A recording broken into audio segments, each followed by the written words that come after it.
Sebelum kita mulai, coba tengok kanan kirinya, katakan Yesus luar biasa.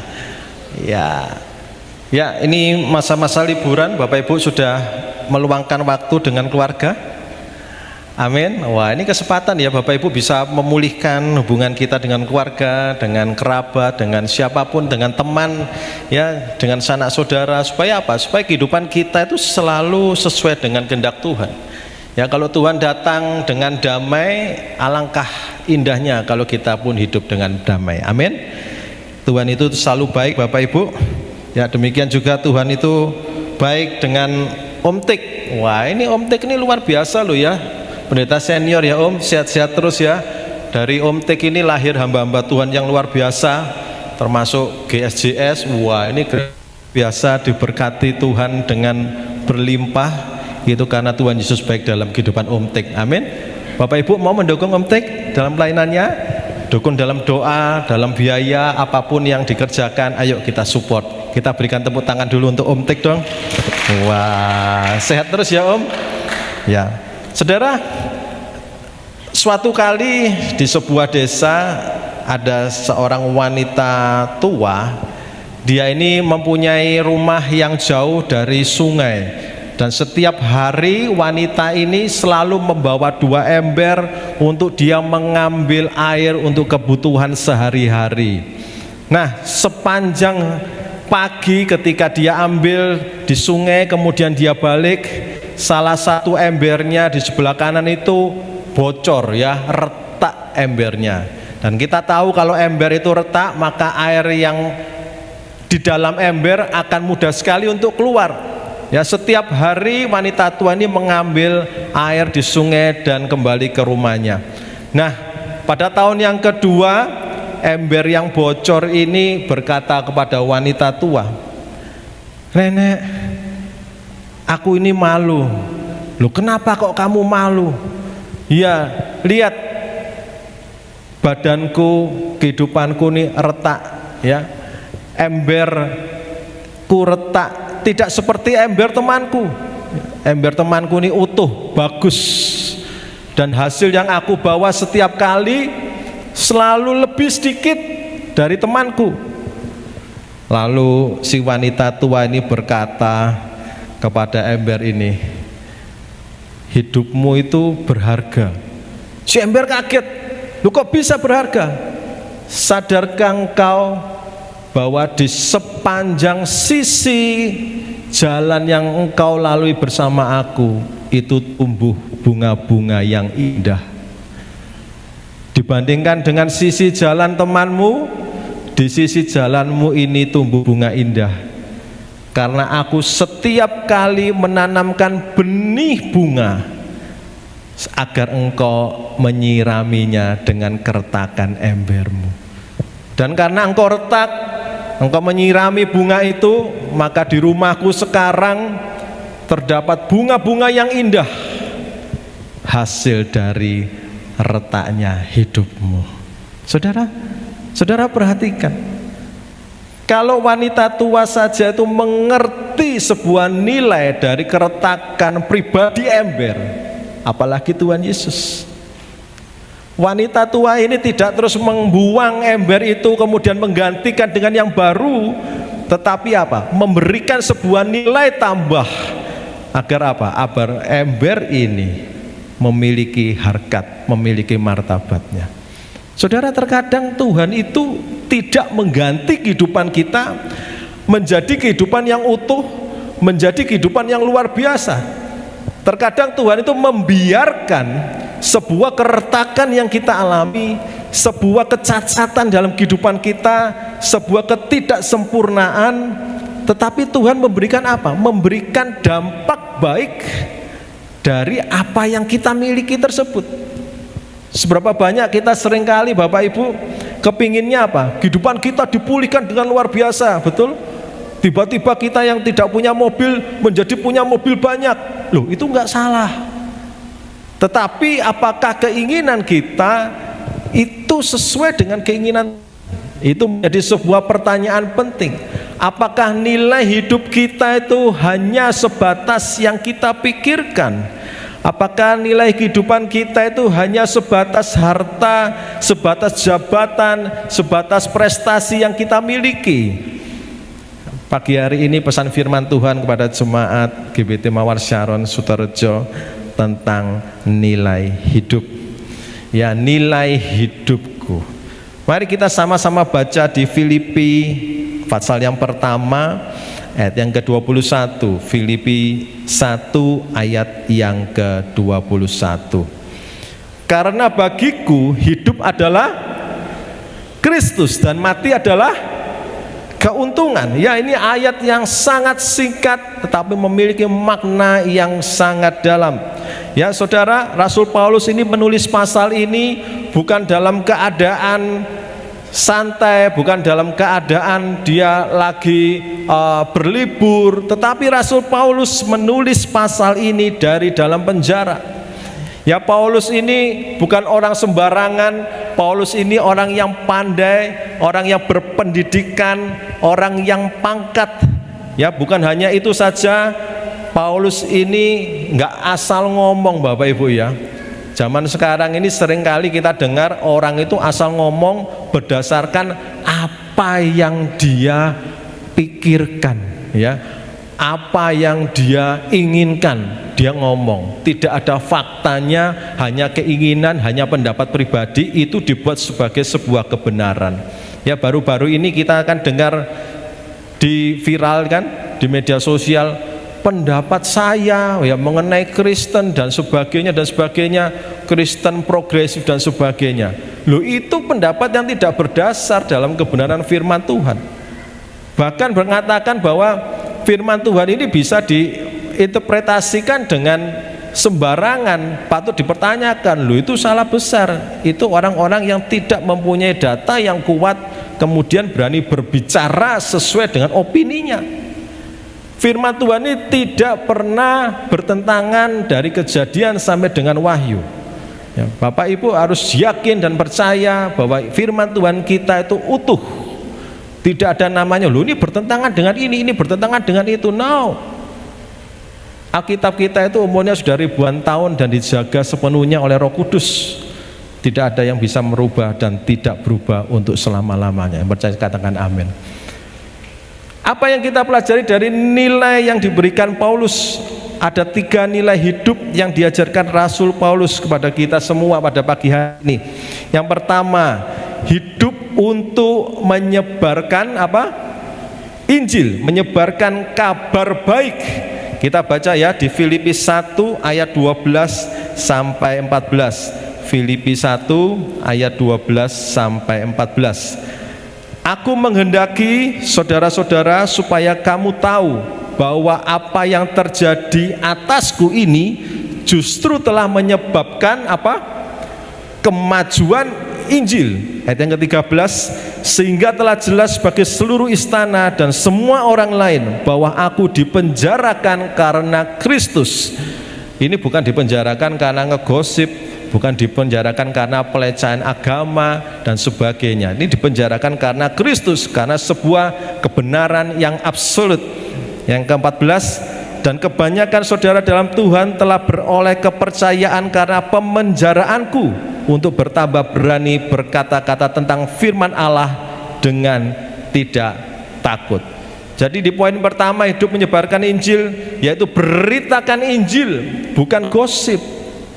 Nah ini ya, Paulus di penjara itu bukan karena ngegosip Bapak Ibu. Ya, seringkali kita itu kalau sudah kumpul sama orang terus ngegosip tetangganya, kemudian disampaikan, wah runyam, gegeran disu itu apa? Dituntut ya, dituntut, akhirnya perang pengadilan, masuk penjara. Lah ruwet toh.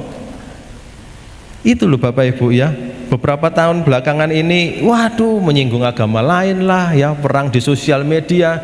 Tidak perlu sebetulnya. Kehidupan kita nih harus menyerupai teladan Kristus. Kristus datang dari surga menjadi manusia seperti saudara untuk apa? Untuk menyebarkan Injil, menyebarkan berita baik. Bukan terus kulaan dari temannya, cik, tahu nggak? Iku lho ya tajik sing iku ya. Waduh, iku gedabrus tok. Atau ojo ngomong sapa-sapa lho. Lah, tapi ngomong lagi mbek sing lain nih, Bapak Ibu ya toh. Cici ngerti nggak? Tajik sing iku lho ya. Wah gedabrus tok. Ojo ngomong sapa-sapa. Tapi diomongno terus Bapak Ibu. Ayo, siapa yang mengalami itu? Pernah? Atau Bapak Ibu pelaku? Ayo, ya, dipercaya orang terus ngomong-ngomong ya. Ojo diomongno sapa-sapa. Tapi bolak-balik Bapak Ibu ya, kemana-mana dia, ojo diomongno sapa-sapa. Lah ini nyebarkan berita yang tidak benar. Yesus tidak pernah membicarakan orang lain. Yesus walaupun tahu orang Yahudi itu munafik kehidupannya, nggak pernah dia harus ceritakan orang lain, nggak pernah. Dia mendidik murid-muridnya berdasarkan apa? Berdasarkan kebenaran firman Tuhan, bukan berdasarkan opininya sendiri, bukan berdasarkan opini orang lain, tetapi apa? Berdasarkan kebenaran firman Tuhan.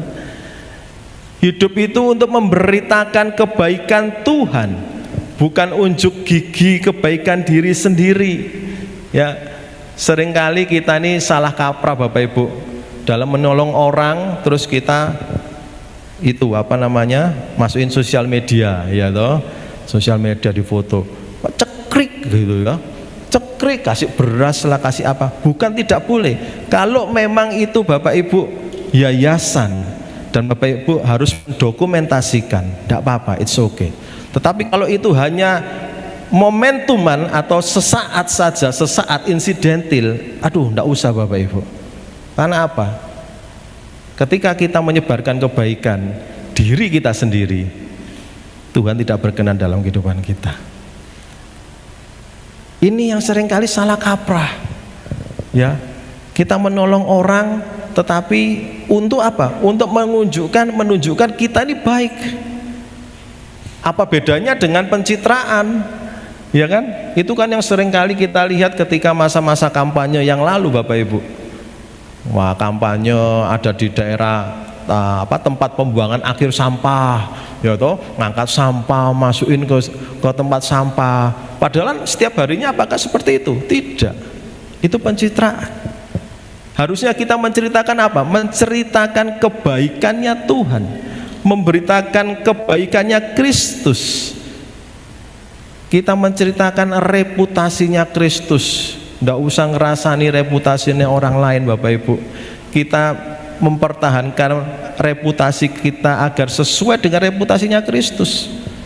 Zaman sekarang itu mudah sekali ya mencari reputasinya seseorang. Bapak Ibu tinggal googling aja, searching, Bapak Ibu bisa tahu apa yang dilakukan. Ya, jejak digital itu kejam, katanya begitu. Makanya Bapak Ibu di masa-masa yang saat ini janganlah kita meremehkan ya anak-anak muda. Kalau kita punya anak-anak, ayo jangan diremehkan, jangan sampai mereka terjebak dalam sosial media, kemudian mereka berkata-kata seenaknya sendiri, akhirnya menjadi reputasi yang jelek. Ya, saya kenal sebuah keluarga Bapak Ibu, keluarga ini terpandang sebetulnya. Ayahnya salah satu tokoh di Surabaya. Nah, suatu saat ayahnya terlibat sebuah masalah yang orang lain nggak pernah tahu dan di blow up di media massa, di media sosial. Akibat dari blow up itu, ya ini terlepas siapa yang salah dan siapa yang benar, seluruh keluarganya, seluruh family dengan nama belakang itu terpengaruh Bapak Ibu. Seluruhnya terpengaruh. Bukan hanya pelaku saja, tetapi adik dari pelaku yang tidak ikut-ikutan berbuat, itu kena dampaknya. Ini loh Bapak Ibu, zamannya sosmed. Ini harus hati-hati. Kita harus benar-benar apa? Mencerminkan, menceritakan kebaikannya Tuhan, menjaga reputasi kita. Jangan pencitraan. Kalau pencitraan sedikit aja Bapak Ibu jatuh terpleset, semua orang akan menghina, akan menjelekkan Bapak Ibu. Pentingnya kita hidup dalam reputasi Kristus. Kita ini harus apa Bapak Ibu? Sesuai dengan kebaikannya Kristus. Bapak Ibu coba bandingkan, kalau Bapak Ibu duduk ya kongko nih santai sama teman itu toh, Bapak Ibu lebih senang mana? Ya menceritakan orang lain, ya tentu ya, iku ya, tonggoku ya, lek metu kondangan, wih, jambule rek, dowo, kaya jembatan Suramadu. Atau Bapak Ibu datang terus salaman, wah Tuhan baik ya, Tuhan itu menolong saya. Tadi ya anak saya sakit, Tuhan tiba-tiba sembuhkan. Tuhan pasti tolong saudara. Bapak Ibu lebih senang mana? Senang ngegosipnya atau senang menceritakan kebaikannya Tuhan? Anak-anak muda di tempat ini juga seperti itu. Ayo, kalau kita lagi jalan-jalan ya sesama anak-anak muda satu kelas, yang dibicarakan siapa? Guru biasanya toh. Guru. Iku yo, mis iku, wih lek ngajar ngantuk pol. Kadang aku nggawa cemilan. Benar apa benar? Saya dulu ya seperti itu kok. Saya juga mengalami masa muda ya, nggak tiba-tiba langsung umur segini, gitu ya. Dulu kalau gurunya membosankan, kita itu ya sempat nakal lah ya. Duduk paling belakang, bawa snack Bapak Ibu. Kalau dulu kan siswanya banyak ya, satu kelas bisa 30-40 orang. Kalau sekarang kan 20 gitu kan, sulit untuk nakal gitu ya dalam tanda kutip. Tapi anak-anak muda di sini jangan ditiru nakalnya ya, gitu. Artinya apa? Kita kadang cenderung lebih menjelekkan orang lain daripada menceritakan kebaikan Kristus. Seringkali kita ini hanya senang, oh iya ngegosip, ceritanya orang lain lebih seru. Padahal sebenarnya ketika Bapak Ibu pulang dengan membawa gosip itu, hatinya Bapak Ibu itu sudah tertanam benih busuk, benih sakit hati, benih iri hati. Bapak Ibu akan terus disirami benih itu menjadi apa? Benih dengan buah iri hati. Bapak Ibu akan menjadi orang yang mudah iri hati, mudah cemburuan, yang mudah marah kepada orang lain. Karena apa? Karena perkumpulannya Bapak Ibu ngomongnya tentang orang lain, ngegosip terus. Kenapa sih kok orang cenderung emosional? Padahal setiap orang bayi lahir itu nggak ada yang marah-marah loh ya, betul? Ada di sini yang lahir marah-marah, dokternya gak becus, susternya gak kena, nggak ada Bapak Ibu. Kenapa kok anak-anak bisa ngomel-ngomel? Niru siapa? Ayo, niru siapa? Niru mboke, katanya ada yang ngomong gitu Bapak Ibu. Niru mboke lho, saknone rek. Kadang niru bapak loh, ya. Niru suami-suami ya, ayah suka marah-marah, ya kan? Akhirnya anaknya suka marah. Gitu. Anak saya nomor 2 ini waktu lahir suaranya paling keras. Satu rumah sakit di Siloam Hospital paling keras kalau nangis. Wah, wah. Sampai ayah saya itu ngomong gini, Bang. Itu anakmu ya? Iya. Uraan ya suaranya. Uraan kata Bapak Ibu. Nggak tahu siapa yang ngajar itu. Uraan. Tapi Bapak Ibu dalam kehidupannya dia menjadi anak yang apa? Lemah lembut. Kita redam ya. Dia sebagai seorang yang ekspresif, kita harus kontrol. Orang tua harus kontrol. Jangan dia menjadi ekspresif yang berlebihan. Ekspresifnya harus dalam bentuk yang lebih halus ya. Dia kalau takut langsung lompat ya, ada cicak atau apa takut lompat dia. Ya kita cuman kasih tahu sudah tenang, tidak usah apa namanya overacting. Nah ya tidak usah overacting lah, tenang aja. Wong itu lo cuman cicak sama kamu kan besar kamu. Kok kamu lompat? Harusnya cicaknya ketemu kamu, cicaknya yang lompat. Ya, kita harus kontrol. Supaya apa? Supaya anak ini menjadi anak yang dewasa secara rohaninya, dewasa secara emosionalnya. Kita harus mendidik apa? Sesuai dengan kebenaran firman Tuhan. Lihat Yesus. Yesus ketika bertemu dengan wanita Samaria, wanita pelacur Samaria, Yesus tidak gosip.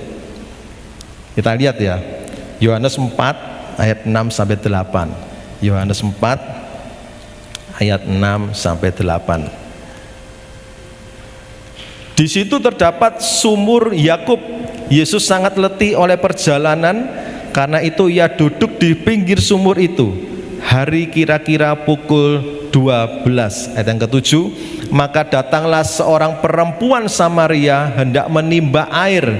Kata Yesus kepadanya, berilah aku minum. Ayat yang ke-8, perhatikan Bapak Ibu, sebab murid-muridnya telah pergi ke kota membeli makanan. Apakah ini sebuah kebetulan peristiwanya? Tidak kebetulan. Yesus harus menyuruh murid-muridnya pergi supaya apa? Supaya ndak gosip. Kalau sebanyak orang kumpul dengan wanita yang seperti itu, kira-kira bisa gosip enggak? Oh, sangat mungkin. Betul? Sangat mungkin. Pasti gosip. Guru, ini sapa iki wedok iki? Kuwi iki wakal iki guru lah, gosip. Gak kena iki guru, gosip pasti. Yesus tidak mau. Yesus menyuruh apa? Murid-muridnya pergi, belilah makanan. Dari situ Yesus memberitakan apa? Injil. Yesus memberitakan apa? Kebaikannya Tuhan. Tujuannya apa? Agar wanita ini bertobat. Dan lihat timingnya Tuhan itu luar biasa. Murid-murid Yesus pergi dulu, baru Yesus mengabarkan Injil, mengabarkan kebaikan Tuhan tentang air hidup. Setelah Yesus selesai menobatkan wanita itu, baru murid-muridnya datang. Ciamik ya Tuhan itu ya. Yesus itu luar biasa loh. Kita perlu mencontoh apa? Pribadinya Yesus. Tidak suka gosip, cerita aja kebaikannya Tuhan. Ya apa kok kabarnya? Ya Tuhan Yesus baik ya. Tuhan Yesus sertai selalu ya. Bisnisnya gimana? Misalkan temannya bisnisnya, iya bisnisku agak suram begini-gini. Tidak usah khawatir kok. Yesus itu baik. Yesus pasti buka jalan. Jangan ikut-ikutan. Iya kok ancen yo. Gak enak kabeh saiki. Kabeh melorot. Kok kayak katok ae melorot Bapak Ibu ya. Kabeh melorot omsete. Tak usah Bapak Ibu, ya. Jangan ikut-ikutan apa? Membuat orang itu sengsara, membuat orang itu jatuh. Ayo kita bangkitkan. Walaupun mungkin Bapak Ibu juga mengalami hal yang sama. Tetapi justru apa yang Bapak Ibu beritakan, justru yang apa Bapak Ibu sampaikan itu merupakan iman. Itu benih iman. Ketika Bapak Ibu menyampaikan, imannya Bapak Ibu semakin kuat, orang lain dikuatkan juga. Jangan malah tambah rasan-rasan. Iya, lek sing kancaku iku sugih. Iya, soalnya iku dhek korupsi dan sebagainya. Waduh, Bapak Ibu, sudahlah, berhentilah seperti itu. Mau Bapak Ibu? Ya, itu poin yang pertama. Katakan kanan kirinya, jangan gosip, beritakan Injil saja. Ayo, jangan gosip ya, beritakan Injil saja. Nilai hidup yang kedua yang diberikan Rasul Paulus, yaitu hidup untuk mencerminkan karakter Kristus. Ya, hidup untuk mencerminkan karakter Kristus.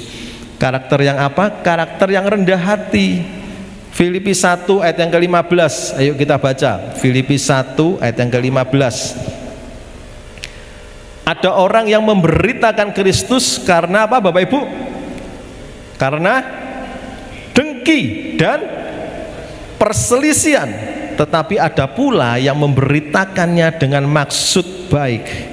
Bapak Ibu, ternyata memberitakan kebenaran firman Tuhan itu ada dengan rasa dengki, ada yang dengan rasa perselisihan. Kita seringkali Bapak Ibu ya menjumpai, saya pribadi seringkali menjumpai kalau ada orang yang sakit ya, terus kita jenguk, bukan membangkitkan, tetapi apa? Kamu pasti punya salah, kamu punya gini, kamu punya gini, punya gitu. Loh, ayo, sebetulnya kita jauh usah menghakimi. Doakan saja, doakan temanmu itu, doakan saudaramu itu, siapapun itu doakan. Jangan malah dihakimi. Kita memberitakan kebenaran firman Tuhan itu bukan dengan dengki, bukan dengan perselisihan. Ada tertulis, misalkan begitu Bapak Ibu ya, kamu harus memberi dengan kasih. Aku minjem duit 100 gak oleh. Nah ini memberitakan firman Tuhan dengan apa? Dengan perselisihan, dengan dengki. Ini Tuhan tidak mau. Kita harus menjadi karakter yang rendah hati, bukan tinggi hati, bukan mementingkan diri kita sendiri. Demikian juga kalau kita dalam bisnis, ya dalam marketplace, Bapak Ibu boleh untung, ya namanya bisnis, namanya pekerjaan harus untung, tetapi jangan menjelekkan orang lain, jangan menjelekkan pesaing Bapak Ibu. Itu kan sikap rendah hati. Memang sulit, ya sulit, tetapi itu yang dimau Tuhan. Kalau Bapak Ibu, orang lain menjelekkan bisnisnya Bapak Ibu, kemudian Bapak Ibu bahas, apa bedanya dengan dunia? Bapak Ibu bisa membaca firman Tuhan berulang kali, tetapi karakter Bapak Ibu sama dengan orang-orang dunia. Bukankah itu seperti yang dikatakan tadi kan, memberitakan Kristus, tapi karena apa? Karena dengki, karena perselisihan. Saudara berdoa supaya bisnisnya diberkati, supaya bisnisnya berkembang pesat, karena apa? Karena ada dengki, ada perselisihan dengan rekan bisnis, ada dengan perselisihan dengan orang lain. Tuhan berkati bisnisku, Tuhan buka jalan. Tapi dalam hatinya Bapak Ibu berkata apa? Engko yo lek aku luwes sugih tontonan kon. Nah, jangan Bapak Ibu ya, berubahlah. Tuhan datang loh, nggak pernah Tuhan tuh sombong. Tidak pernah Tuhan mengatakan kamu tuh siapa, manusia tidak berdaya, cek angele diomongi. Tidak pernah. Mau gebuk-gebukan ta? Tidak pernah Tuhan Yesus ngomong gitu Bapak Ibu. Walaupun Tuhan Yesus kalau diajak pukul-pukulan pasti menang Tuhan Yesus. Begitu dipukul jadi kodok dia. Bisa. Tapi apa? Tuhan Yesus tidak mau. Rendah hati. Dia mencerminkan siapa? Karakternya Yesus, Bapa di surga, rendah hati. Karakter yang kedua yang perlu kita teladani, yang perlu kita lakukan dalam kehidupan kita, yaitu karakter penuh kasih. Kita baca di Filipi 1 16 sampai 17. Filipi 1 ayat 16 sampai 17. Mereka ini memberitakan Kristus karena kasih, sebab mereka tahu bahwa aku ada di sini untuk membela Injil. Tetapi yang lain karena kepentingan diri sendiri dan dengan maksud yang tidak ikhlas. Sangkanya dengan demikian mereka memperberat bebanku dalam penjara. Nah Bapak Ibu, kalau kita, kehidupan kita dimanapun Bapak Ibu ditempatkan ya, mau di toko, mau di pasar, mau di perbankan, mau di logistik, transportasi, ekspedisi, apapun itu, ayo karakter penuh kasih. Kalau menghadapi customer, ayo dilayani dengan penuh kasih. Ya, kadang kita pun juga Bapak Ibu ya sering emosi dengan customer. Apalagi kalau toko-toko, misalkan toko baju, toko tas itu, nyoba ini, nyoba itu, nyoba ini, nyoba itu, gak jadi beli. Waduh, bisa mangkel Bapak Ibu ya. Nyoba tok taci iki rek ya, engko iki takok-takok tok tapi gak tuku. Ayo dilayani dengan kasih ya. Dipandu. Belum tentu mereka ndak beli itu karena ndak suka, tetapi mungkin dia mencari waktu yang tepat untuk beli. Tapi kalau kita bisa melayani customer itu dengan kasih, mereka itu sudah akan teringat dengan kita. Ya, kalau di dunia marketplace kita kenal dengan customer satisfaction. Itu sering kita hadapi juga ya kalau di perbankan ya, pelayanan perbankan. Bapak Ibu nanti akan ada survei, tolong berikan nilai 5 dan sebagainya kan. Nah ini mereka dididik apa? Melayani dengan kasih, melayani dengan rendah hati. Loh, ini sebetulnya karakter Kristus yang mereka tiru. Jangan sampai kita ini Bapak Ibu kalah dengan orang-orang dunia. Kita ini orang-orang yang percaya Kristus harusnya lebih apa? Lebih baik, lebih rendah hati, ya, lebih apa? Penuh kasih. Jangan sampai kita ini menjadi orang yang sombong. Nanti kalau kita mendapat celaka, orang itu tidak mau tolong Bapak Ibu, ya, malah apa? Nyukuri, syukur gitu kan? Syukur kon, makanya ojo jahat-jahat. Kalau kita baik dengan semua orang, tidak penting jabatannya. Lihat Bapak Ibu, Tuhan itu pasti berkenan dalam kehidupan Bapak Ibu. Amin. Apapun itu Bapak Ibu, jabatannya Bapak Ibu ya. Bapak Ibu tidak punya jabatan apa-apa, ya tidak apa-apa. Tuhan itu tidak melihat nilai kita berdasarkan jabatan, tetapi Tuhan melihat kehidupan kita berdasarkan apa? Karakter Kristus yang kita bawa dalam kehidupan kita. Poin yang terakhir, yang ketiga, nilai hidup apa yang diajarkan Rasul Paulus. Yang ketiga adalah hidup untuk menghasilkan pertobatan. Ya, kita hidup itu harus menghasilkan pertobatan. Yang pertama, pertobatan bagi diri sendiri. Filipi 1 ayat yang ke-22. Kita baca yuk, Filipi 1 ayat yang ke-22. Tetapi jika aku harus hidup di dunia ini, apa Bapak Ibu? Itu berarti bagiku bekerja memberi buah. Jadi mana yang harus kupilih? Aku tidak tahu. Nanti kita akan sambung ayat berikutnya. Nah, lihat ya, itu berarti bagiku bekerja memberi buah. Nah, pertobatan itu harus dari dirinya sendiri. Seseorang bisa memberi buah kalau dia ini punya buah terlebih dahulu. Dia ini merupakan sebuah pohon mangga, maka dia akan menghasilkan buah mangga. Dia bisa memberikan buah mangga kepada orang lain. Nah, kehidupan kita pun seperti itu. Kita ini harus bertobat dulu agar bisa apa? Agar bisa dirasakan oleh orang lain. Pertobatan itu penting. Bukankah Tuhan datang ke dunia menebus saya dan saudara supaya apa? Supaya kita bertobat. Mungkin Bapak Ibu ada orang-orang yang tipe harga dirinya tinggi, ya kan? Tersinggung sedikit sudah tersulut emosinya. Mungkin Bapak Ibu orang-orang yang berpendidikan tinggi, jadi mudah untuk mengkritik orang lain. Pagi hari ini firman Tuhan katakan, ayo bertobat bagi diri sendiri dulu. Umur kita ini berapa sih Bapak Ibu? Mau berapa tahun umur kita? Tidak ada yang tahu. Barusan kan berita viral penyanyi meninggal usia berapa? 23 kan? Nggak ada yang tahu Bapak Ibu. Betapa sangat disayangkan kalau kita hidup terus karakter kita nggak mau bertobat, nggak seperti Kristus. Apa jadinya kita di kehidupan kekal? Nggak dapat apa-apa. Ayo bertobat, bertobat bagi diri sendiri. Pertobatan bagi Paulus itu berarti pertobatan dari dalam diri sendiri, yaitu perubahan pandangan secara total. Hal-hal yang dahulunya bagi Paulus itu dihargai dengan pangkatnya, dengan kepandaiannya, Paulus mengatakan apa? Aku menganggap itu semua sampah oleh karena Kristus. Paulus bisa loh kalau melawan loh. Dia bisa marah ketika dia di penjara. Dia bisa menunjukkan kalau dia ini warga negara Roma. Tapi Paulus tidak mau.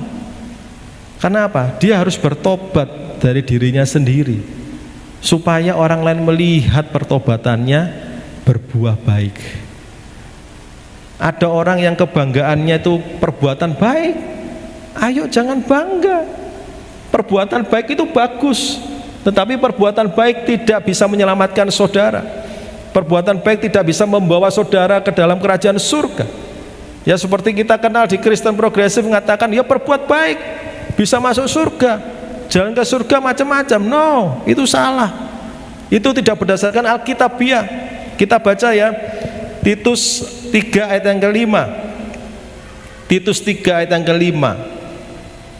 Pada waktu itu dia, yaitu Yesus, telah menyelamatkan kita bukan karena apa? Perbuatan baik yang telah kita lakukan, tetapi karena rahmat-Nya oleh permandian kelahiran kembali dan oleh pembaharuan yang dikerjakan oleh Roh Kudus. Jadi perbuatan baik itu tidak bisa menyelamatkan kita. Nah ini berbahaya Bapak Ibu ya. Masa-masa kita sudah di ujung akhir zaman, akan banyak muncul guru-guru pengajaran palsu. Dia hanya menganggap Alkitab ini nggak sesuai dengan pikirannya. Yang benar adalah pikirannya sendiri. Padahal sebenarnya semua kehidupan kita harusnya berdasarkan pada kebenaran firman Tuhan. Didik anak-anak generasi mendatang supaya apa? Kenal namanya Injil Kristus. Berbuat baik itu bagus, keren, top. Tetapi lebih top lagi kalau Bapak Ibu menerima Yesus Kristus sebagai juru selamat dan berbuat baik. Yesus apa yang gak dikasihkan kepada manusia? Dikasihkan. Bahkan nyawanya dikasihkan untuk menebus kita. Orang sakit disembuhkan, ya kan? Orang lapar diberi makan.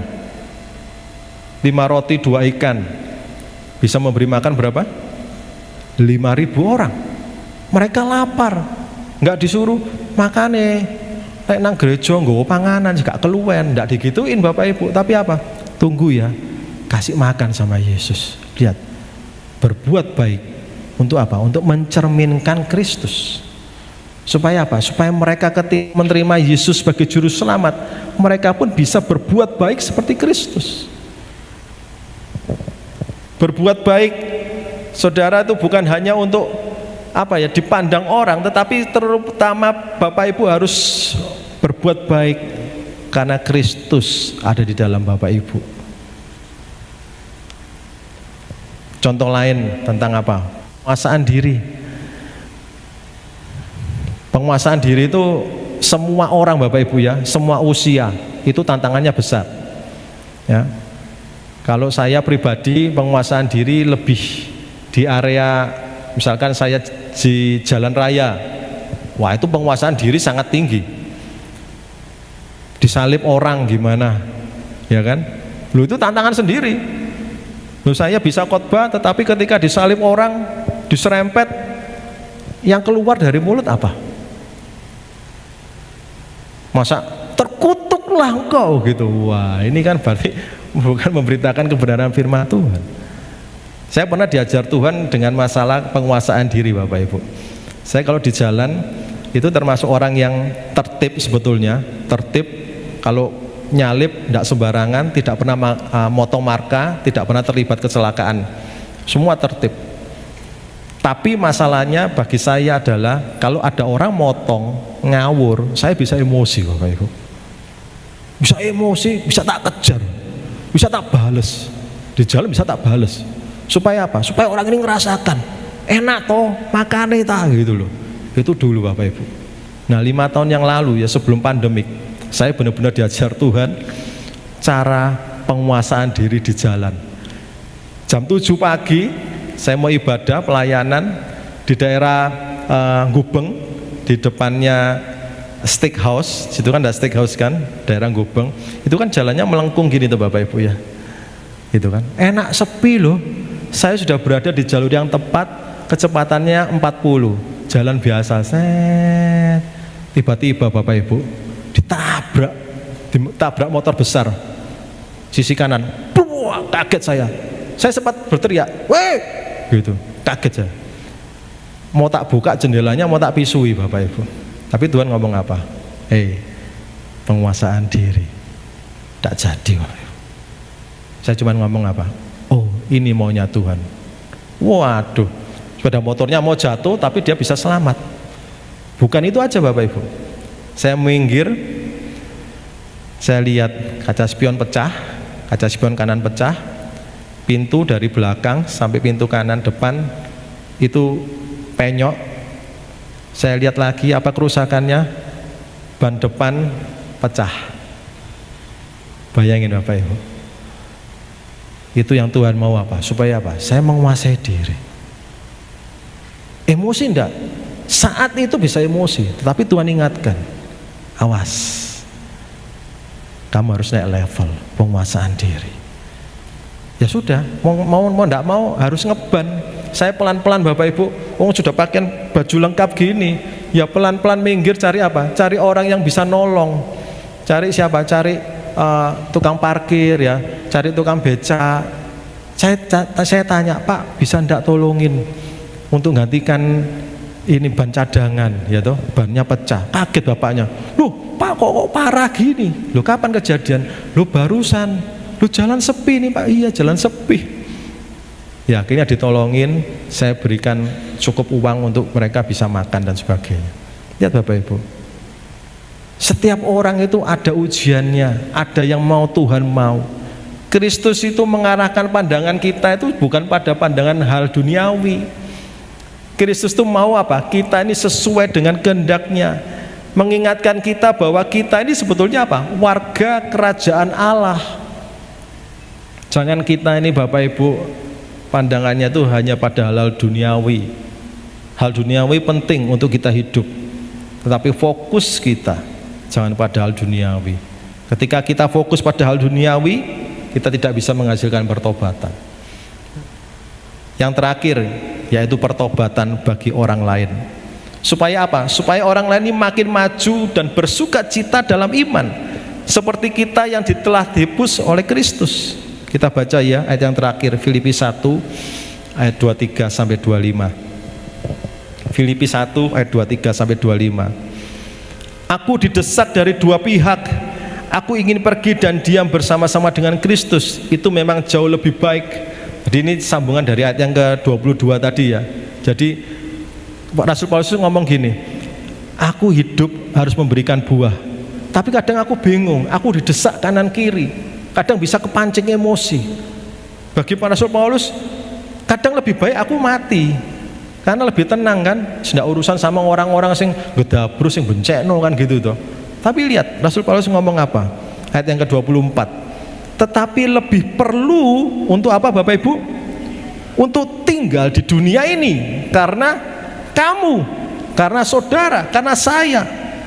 Dan dalam keyakinan itu tahulah aku akan tinggal dan akan bersama-sama lagi dengan kamu sekalian. Supaya apa? Supaya kamu makin maju dan bersukacita dalam iman. Jadi kalau kita Bapak Ibu ya, Yesus sudah datang untuk menebus dosa saudara dan saya. Tugas berikutnya, ayo bertobat dan hasilkan pertobatan bagi orang lain. Coba Bapak Ibu pikirkan beberapa saat, siapa di sekeliling Bapak Ibu yang belum bertobat? Ayo, jadilah seperti Kristus, bertobat dulu dari diri sendiri, lalu membuat orang lain bertobat. Jangan malah membuat orang lain masuk neraka kelihatan tingkahnya Bapak Ibu. Saya sempat dengar sebuah cerita Bapak Ibu ya, teman saya tuh WL di gereja, wah nyanyinya luar biasa ya, sukacita, haleluya, bahasa roh dan sebagainya. Suatu saat di jalan raya Bapak Ibu diserempet orang, orangnya diajak gelut, disuruh turun, digedor-gedor. Loh, saya kok bisa tahu? Ya karena ada teman yang lihat, si saksi mata. Saya ditelepon, itu koncomu ya? Iya WL. Waduh, itu serempetan di jalan raya, mobilnya yang nyerempet dimandekno, dijak gelut. Lihat Bapak Ibu, apakah itu menghasilkan pertobatan? Tidak. Dia sendiri tidak menghasilkan pertobatan bagi dirinya, dia tidak bisa menghasilkan pertobatan bagi orang lain. Pagi hari ini, ayo kita koreksi sama-sama. Saya pun demikian. Apakah kehidupan kita sudah menghasilkan buah-buah roh? Apakah ketika kita berkumpul bersama keluarga, bersama teman-teman kita menghasilkan sukacita? Ada damai sejahtera ketika Bapak Ibu hadir di tempat mereka? Ataukah mereka merasa risih ketika Bapak Ibu datang?